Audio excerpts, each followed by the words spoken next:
The following presentation is about risk analysis. Here is a list of all the incidences that happened and the dates they occurred. They take place between June 20th and March 2nd. For example, on February 11th, I got a flat tire.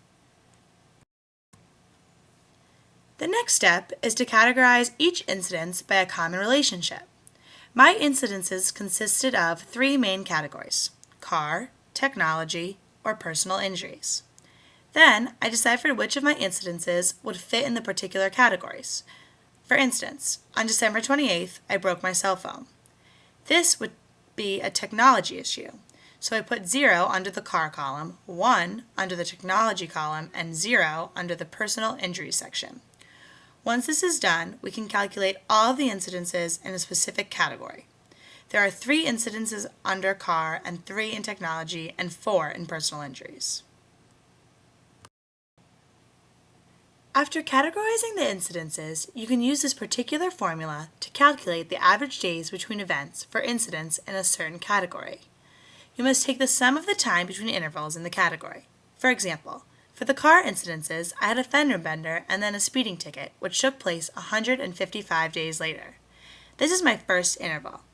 Then, the time between my speeding ticket and a flat tire was 81 days. This is my second interval. I added up all of the days, which equaled 236, and then divided it by 2, because there were 2 intervals. This equals 118, which is the average days between events. Here is the formula for converting the average days between incidences to daily probability. To better understand, we take the number 1 and divide the average days between incidents to daily probability for each category, plus 1. So, for the example on the previous slide, my average days between incidences was 118. I divide 1 by 118 and then add 1. This gave me 0.0084 or 0.84% of a car incidents happening each day.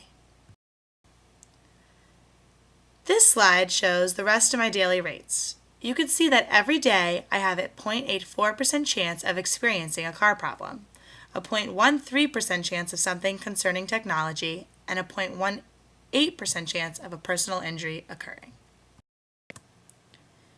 I learned a lot about probabilities in this project, and I thought it was very interesting. One of the main points that I took from this project was understanding that every day is a risk.